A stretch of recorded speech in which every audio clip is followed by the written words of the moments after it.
We all have no reason to blame the white man for anything. I said I was going to talk about this and now I'm here. Yeah, I would like to, before you can listen to it, I want to talk, go back, go watch this video at this teacher. This video is the true example of the letter of King Leopold II of Belgium. That was the narrative they want Africans to carry. Okay, he mentioned a lot of things. I will debunk them one after another. He made a claim that for the Europeans to have come to Africa, they must have created a boat, a gun, something like that. Now, the reason why he cannot think is because he has been programmed to feel that way, to think that way. He cannot also think that, okay, let me just make a scenario first. The reason why Africans never had boat, never had guns at that time was because Africans had everything they wanted. When you are hungry, you don't stay at home, you go around looking for food. So Africans were not hungry. They had food, they had everything. So they don't need to go wandering around looking for something. And second point is, a man create a problem, a man create something depending on the problem they are having. Okay? Africans never had problem of insecurity, so they never needed a gun. They were never prepared for war. They created bow and arrow for their hunting, not to fight humans. They were using it for their hunting, to hunt animals for their food. So they had no reason to create a gun. Okay? Another scenario, they were going nowhere to look for food.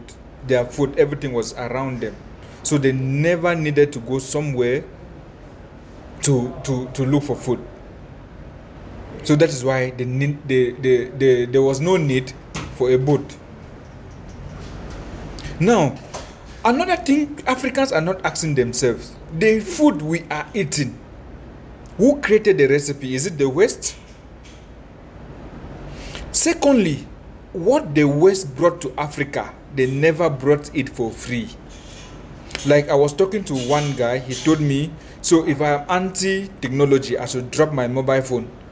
I paid for my mobile phone, they never gave me free. I'm paying for it. And Africans paid for everything. And what you are saying they brought, they never brought it for you. Another thing he mentioned was Africans selling Africans. Oh, that is where I get mad. When somebody perpetrates a crime, and the same person who perpetrated that crime write a story about that crime, do you think he will write the truth? What happened to our brain? Africans, what is happening to us? Can we think? Can we sit down like this and think for a while what we are saying? We have a lot of things. Let me tell you about Africa a little bit. I don't know much, but I will give you what I know. We had a lot of technology before the Westerners will come. You see the pyramid in Egypt, the Great Wall of Mali, and there are so many others. Those walls were built with technology. Okay? The only thing you guys are not seeing today is because the Westerners came and destroyed and stopped our technology, not by will but by force. They conquer our parents because our parents were not prepared for war, and war came to them. They were prepared because they know for them to have something they need to conquer somebody. So we were not preparing to conquer somebody to take their items or their things. It is sad. It is sad. That is why I say, let's know our history, not their history.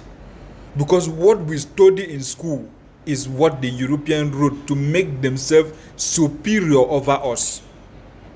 And most Africans, when they go out of Africa, especially the ones that are married to the white, they are scared to say the truth because they don't want to lose their relationship with the white.